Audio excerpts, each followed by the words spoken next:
Assalamualaikum warahmatullahi wabarakatuh. Perkenalkan, kami dari kelompok 2 akan menampilkan roleplay FGD kami mengenai topik toxic relationship pada mahasiswa, yang mana beranggotakan saya sendiri, Dela Agustina, berperan sebagai Bunga, yaitu mahasiswa yang sedang menjalani toxic relationship. Saya Khadijah Misalujana, berperan sebagai Andini, merupakan seorang konselor kampus. Saya Nada Kazana, berperan sebagai Sari, yang dimana sebagai mahasiswi yang baru lepas dari hubungan toksik. Saya Melina Zadrian, saya berperan sebagai Caca, yang sering melihat perilaku toxic relationship pada mahasiswa. Baik, perkenalkan, nama aku Albi Desira. Di sini saya berperan sebagai Mingyu, yaitu mahasiswa yang pernah menjadi pelaku toxic relationship. Baik, perkenalkan, aku Vina Naila Turiza, berperan sebagai Dinda, yaitu teman dekatnya Sari yang pernah menjadi korban toxic relationship. Perkenalkan, aku Nada Rizky Syakina, berperan sebagai Rara yang menjadi konselor sebaya.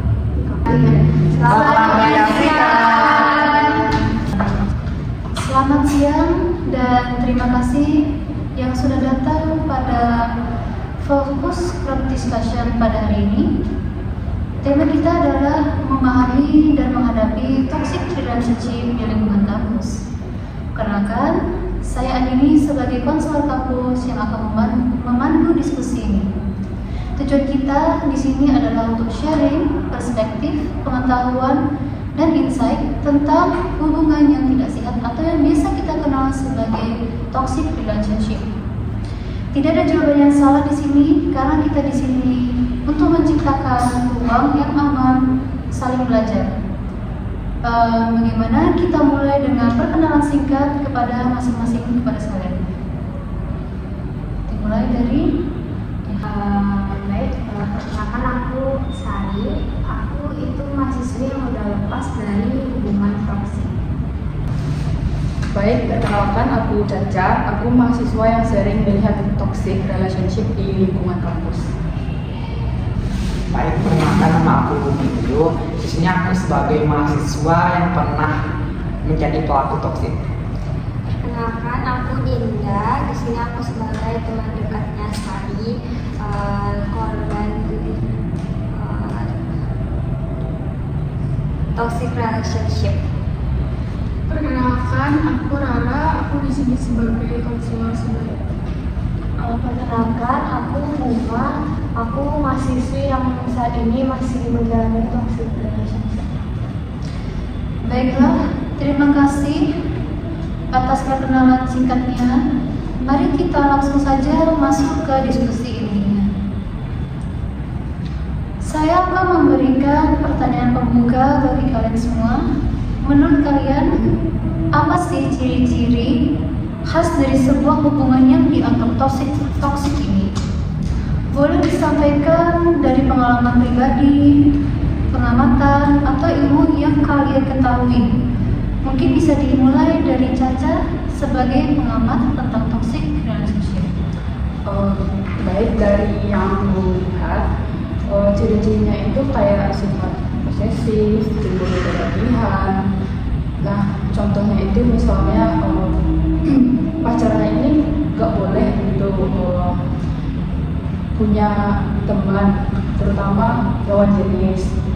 Nah, terus semua gerak-gerik pacarnya itu diawasi, dari misalnya dari media sosial sampai dari kehidupan sehari-hari. Nah, itu tuh bisa bikin si korban merasa terisolasi atau merasa terkekang lah. Benar banget, dan aku juga mau nambahin dari sudut pandang konseling, ciri lainnya ini bisa berupa komunikasi yang penuh kritik merendahkan, penghinaan, dan juga bahkan verbal abuse. Di sini juga ada pola gaslighting, di mana korban ini dibuat meragukan perasaan sendiri dan pikirannya. Dari sisi yang berbeda, Mingyu sebagai seorang yang pernah menyadari dirinya menjadi pelaku, apa yang dulu Mingyu anggap itu normal, tapi merupakan perilaku yang toksik. Ini berat sih. Dulu aku pikir cemburu itu tanda sayang. Aku sering melarang mantanku memakai baju tertentu, marah kalau dia nongkrong, dan merasa berhak tahu segalanya. Tapi ternyata aku cuma insecure dan menyadarkan dia itu sumber rasa nyaman bagiku. Sekarang aku tahu itu bukan cinta, tetapi itu adalah kontrol. Terima kasih Mingyu atas kejujurannya. Sekarang mari kita bahas dampak dari toxic relationship ini. Sari, kamu yang baru saja keluar dari hubungan toksik ini, bisa sedikit ceritakan bagaimana dampak pada Sari, terutama hal akademik dan kesehatan mentalnya Sari? Baik, dulu waktu menjalani hubungan toksik ini, aku benar-benar hancur, dimana nilai-nilai aku itu turun drastis karena gak bisa fokus untuk belajar gitu. Setiap hari pikiranku cuma takut dia marah karena hal sepele seperti aku membacanya lambat, atau nanti dia marah karena aku kerja kelompok dengan cowok lain gitu. Nah, dulu juga aku itu jadi menarik diri dari teman-teman, termasuk teman dekat aku Dinda, dimana aku juga menarik diri dari dia, dan juga aku selalu merasa was-was seperti berjalan di atas tali tipis, selalu merasa waspada, dan juga kepercayaan diri aku turun, serta aku merasa diri aku itu gak berharga lagi. Nah, Dinda sebagai teman dekat Sari, bagaimana tanggapan kamu dan perasaan kamu tentang pengalaman Sari saat dia menjalani hubungan toksik? Rasanya tuh sedih banget sih Bu. Soalnya tuh saat ini biasanya tuh orang yang ceria, terus dia tuh berubah total, dia jadi pendiam dan penuh rasa takut. Pokoknya setiap kami ngajak dia keluar, dia tuh selalu alasan takut pacarnya marah. Jadi saya sebagai temannya juga merasa bingung dan frustasi gitu. Saya ingin menolongnya, tapi dia seperti membuat jarak gitu di antara kami. Jadi dia nggak mau terbuka. Saya jadi bingung. Saya jadi hanya bisa melihat tanpa tahu harus melakukan apa. Dari sudut pandang Bunga yang masih sedang menjalani hubungan toksik, apa yang membuat Bunga masih bertahan? Lalu apa yang Bunga sulit untuk hadapi? Aku jujur masih sayang sama dia sih, karena dia tuh baik banget, dan juga dia selalu bilang kalau dia tuh mau berubah gitu. Jadi aku di satu sisi itu aku sayang dia, aku takut kehilangan dia, tapi di satu sisi itu aku juga takut sama dia gitu, karena dari perilakunya tadi. Nah, ini poin yang paling penting. Jadi, sebenarnya gimana sih peran kita sebagai seorang teman? Rara sebagai konselor sebaya, apa saran Rara kepada teman-teman yang ingin membantu seperti Dinda? Kuncinya ini kita harus mendukung teman kita yang terlibat di hubungan toksik. Jangan menghakimi mereka, dan jangan langsung bilang kayak terusin aja, itu malah bikin korban ini defensif. Kita coba bilang, aku di sini kalau kamu butuh, kamu nggak sendirian, dan dengerin, jangan maksa dia. Tapi kan kadang kita kesel juga ya lah, melihatnya pengennya itu mereka itu biar sadar gitu. Wajar sih, tapi hubungan toksik itu rumit sih, kayak ada ikatan emosional yang kuat. yang disebut tuh trauma bond. Jadi pendekatan kita harus penuh empati. Benar, soalnya dulu tuh aku mungkin juga sering kayak terlalu frontal ke Salim, jadinya tuh dia malah menjauh dari aku. Dari pengalaman Sari, apa atau siapakah yang paling membantu Sari akhirnya bisa mengambil keputusan untuk keluar dari hubungan toksik tersebut?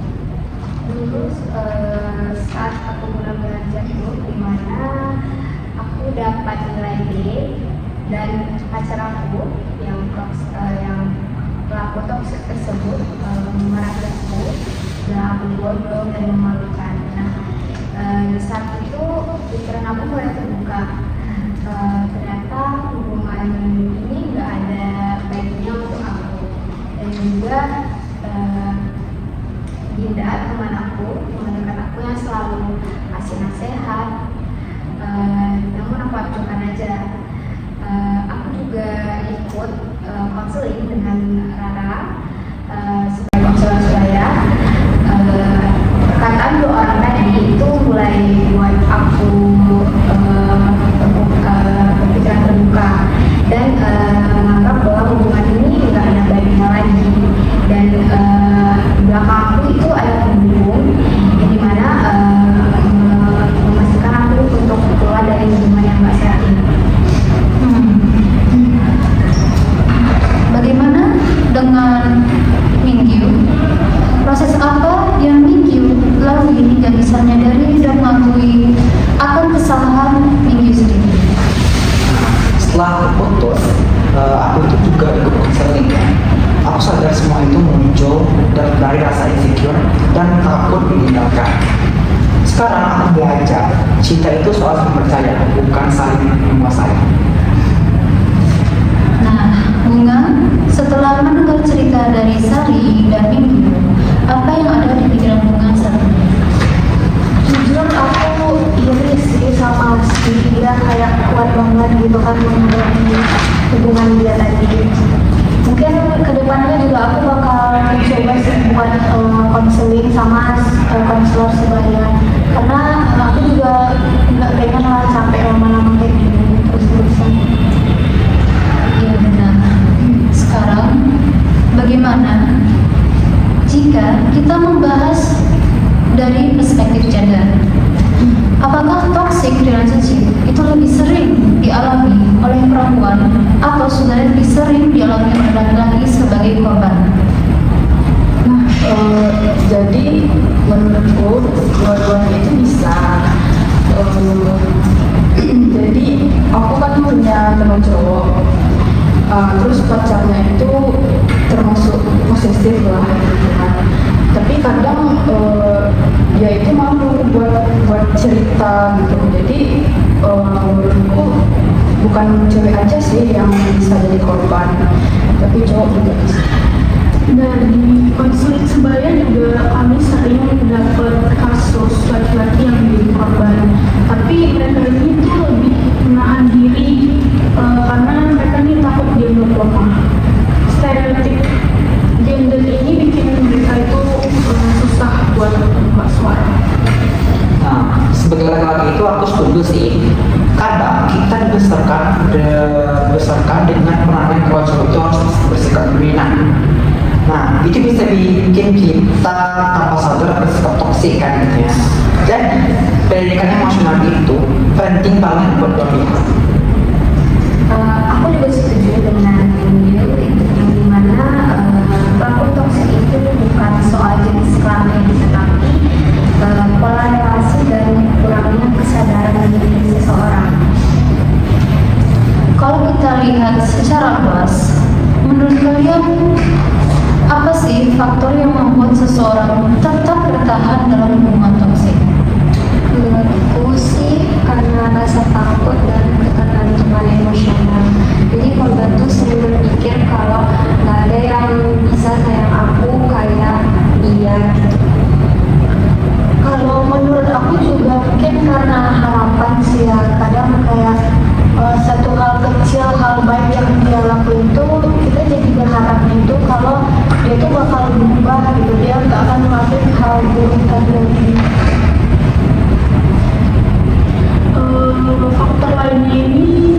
bisa dari kurangnya dukungan sosial. Kalau korban suka merasa sendirian, dia ini cenderung tetap bertahan. Makanya peran teman dan lingkungan kampus itu penting. Bagaimana menurut kalian? Apakah media sosial itu memperparah atau justru malah membantu kondisi hubungan yang toksik? Jadi menurutku pemburuk karena banyak pasangan yang saling mencari aktivitas itu selama tidak bekerja. Yang misalnya kayak stalking, cek nge-send, like atau story gitu. Nah itu bisa jadi jadi bahan ribut lah gitu bagi pasangan itu sendiri. Benar, aku juga setuju sama Caca. Aku juga ngalamin gitu saat masih dalam hubungannya, di mana pacar aku itu minta password akun aku, dan aku merasa di setiap ruangan hidup aku ada dia, bahkan di ruangan pribadi sekalipun. Tapi media sosial itu bisa membantu juga, kayak ada banyak konten edukatif soal red flag, gaslighting dan juga hubungan sehat. Asal kita tahu cara memilahnya, itu bisa jadi sumber edukasi juga. Kalau begitu, apa yang bisa kita lakukan di lingkungan kampus untuk mencegah toxic relationship ini? Bisa lewat program care counseling rutin, terus juga seminar relasi sehat, atau juga kampanye kampus cinta sehat dan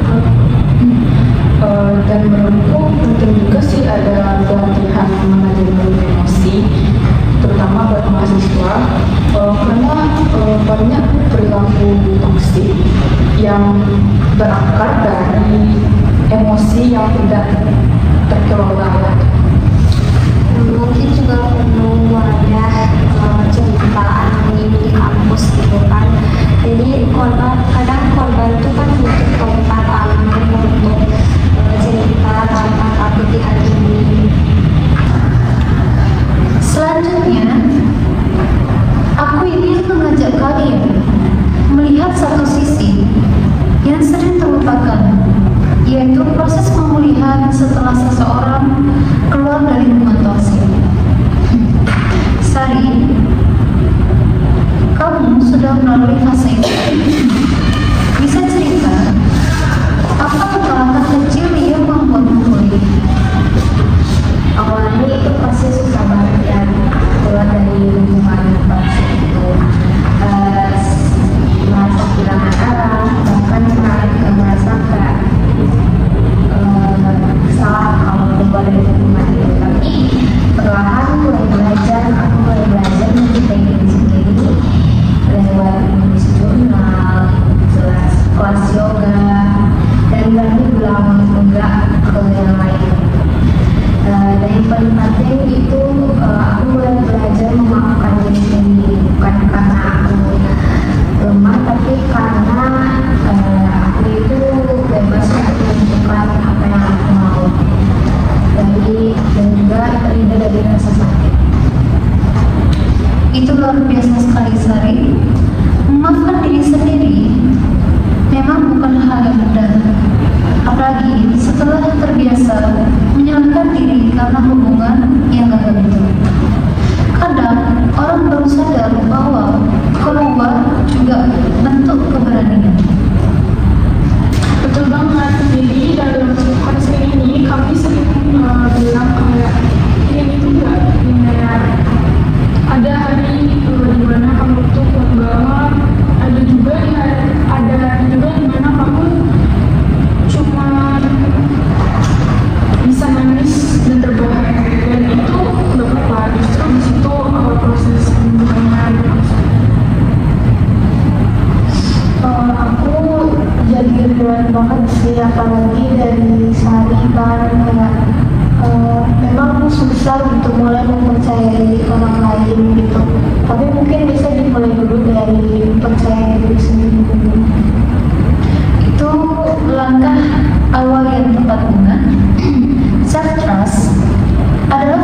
utama hubungan yang sehat.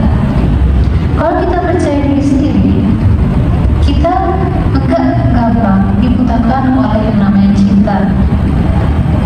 Aku juga belajar banyak sih dari sini. Ternyata proses healing itu gak cuma buat korban, tapi juga buat orang-orang yang pernah merasa salah kayak dulu tadi. Benar. Healing aku justru dimulai waktu aku berani ngajar. Ngaku kalau dulu aku nyakitin. Aku mulai belajar dari buku, ikut mentoring, dan belajar emotional regulation. Sekarang kalau aku dekat sama seseorang, aku merasa sadar bahwa ini cinta atau keinginan buat mengontrol. Proses refleksi kayak itu jarang banget mau dilakukan orang minggir. Dan itu contoh nyata bahwa healing bukan cuma milik korban saja, tapi juga orang yang ingin berubah dan memperbaiki dirinya. Aku senang sih dengannya. Kadang kita pikir itu kan healing itu cuma soal move on dari seseorang.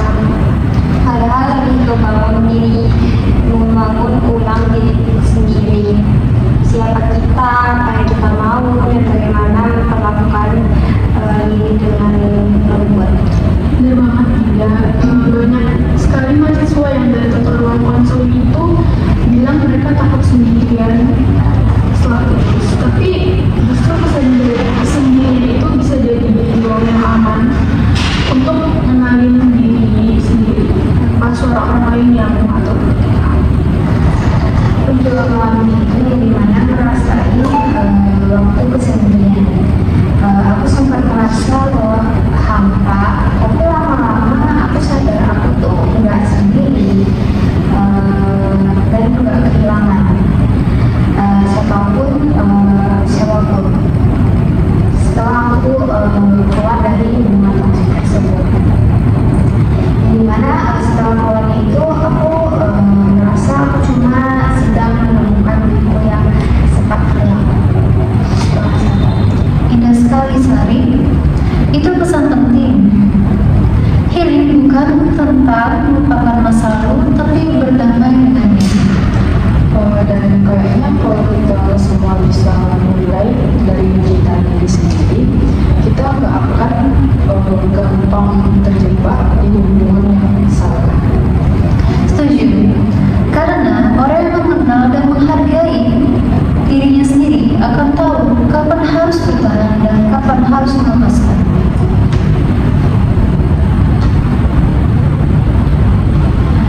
Mari kita ingat, tidak ada hubungan yang sempurna, tapi selalu ada kesempatan untuk menjadi versi diri yang lebih sehat bagi diri sendiri maupun bagi orang lain. Berikutnya, aku ingin mendengar salah satu hal terakhir dari kalian, harapan kampus kita ke depan. Karena perubahan bukan hanya diri individu, tapi juga dari sistem yang mendukung kita. Aku berharap kampus bisa jadi tempat yang aman bagi siapapun untuk bicara tanpa takut dihakimi. Kadang mahasiswa ini cuma butuh ruang untuk mendengar, bukan langsung disalahkan gitu. Jadi semoga kampus bisa memperkuat sistem konselingnya, bukan hanya formalitas tapi benar-benar. Poin yang bagus, Rara. Lingkungan kampus memang harus jadi tempat yang peduli, bukan sekadar menuntut prestasi saja. Dan semoga semakin banyak diskusi seperti ini dan kita bisa belajar tentang hubungan yang sehat dan saling menghargai. Dan aku rasa topik seperti ini tuh penting juga ya dimasukkan ke kegiatan seperti orientasi mahasiswa baru supaya dari awal mereka itu pahamlah tentang batasan, komunikasi, dan rasa hormat. Iya, aku setuju banget. Aku pengen kampus kita tuh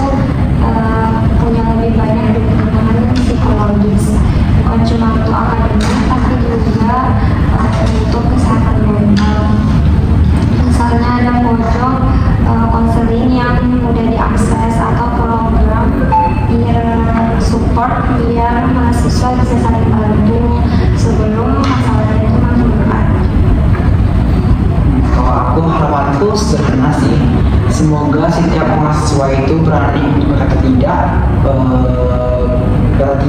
untuk hubungan yang menyedihkan atau toksik, dan berkata iya kalau merupakan cinta yang bukan. Karena keberanian itu lagi bukan dari kekuatan, tapi dari rasa sayang pada diri sendiri. Dan harapan aku semoga kampus ini menjadi tempat di mana kita itu tumbuh terbuka, dan juga setiap mahasiswa atau mahasiswi itu berhak merasa aman dan bahagia. Aku juga berharap kepada dosen dan pihak kampus yang lainnya agar sadar yang dimana kadang-kadang tanda-tanda hubungan toksik itu muncul di sekitar kita, namun kita banyaknya itu nggak pura-pura nggak tahu atau tidak tepat pada kami. Kalau aku berharap sih mungkin ada kegiatan kampanye kecil gitu di lingkungan kampus, kayak misalnya poster atau kegiatan tentang hubungan yang sehat gitu. Jadi pesan yang kita peroleh di sini itu nggak cuma berhenti di diskusi ini, jadi bisa menyebar ke seluruh lingkungan kampus. Setuju banget Bunda, karena budaya sehat itu juga membantu dari keberanian untuk berbicara, saling menghargai dan mendengarkan tanpa. Kalian luar biasa sekali ya. Kata-kata kalian bukan cuma sebagai pendapat saja, tapi arah bagi kampus kita ke depannya. Semoga diskusi hari ini jadi awal dari gerakan kecil untuk menciptakan budaya relasi yang lebih sehat, empatik, dan penuh kasih. Sebagai penutup diskusi kita, mari kita berikan satu pesan atau saran untuk komunitas kampus dalam menghadapi toxic relationship. Mari kita mulai dari dalam. Dari aku jangan ragu untuk memanfaatkan layanan konseling sebaya, karena kami ada untuk mendengarkan para pihak. Kalau dari aku sebagai teman, mari kita lebih cegah lah, dan jika kita lihat ada yang tidak beres pada teman kita, kita jangan hanya diam saja, tapi kita coba dekati dulu teman tersebut. Dari aku untuk teman-teman yang bisa kami bantu, sabar ya, kadang korban itu belum siap untuk ambil keputusan, tapi yakin deh kehadiran kalian itu ada yang sangat berarti untuk mereka. Kalau menurut aku, untuk para cowok jangan anggap posesif dan cemburu itu sebagai simbol cinta, karena cinta yang sehat itu adalah membebaskan, bukan membunuh. Jadi introspeksi diri. Kalau dari aku sendiri, bagi teman-teman yang masih di dalam hubungan toksik tersebut, tidak apa-apa untuk mencoba keluar, berani. Jangan merasa bahwa diri kalian itu tidak berharga. Diri kalian itu sangat berharga dan patut untuk diperjuangkan. Dimana jika kalian keluar dari hubungan tersebut, kalian akan mendapatkan kedamaian yang lebih indah lagi daripada hubungan toksik tersebut. Kalau aku berterima kasih kepada teman-teman yang udah sharing di diskusi ini. Diskusi ini beneran membuka mata aku lah gitu, beneran membantu. Mungkin kedepannya aku bisa lebih berani lagi untuk menyelesaikan hubungan toksik ini. Terima kasih sekali lagi untuk semuanya yang telah berbagi dengan sangat jujur dan berani. Diskusi ini menunjukkan bahwa toxic relationship itu merupakan hal yang kompleks yang membutuhkan empati, pemahaman, dan juga dukungan dari lingkungan. Mari kita jadikan kampus ini tempat yang aman dan suportif untuk semua.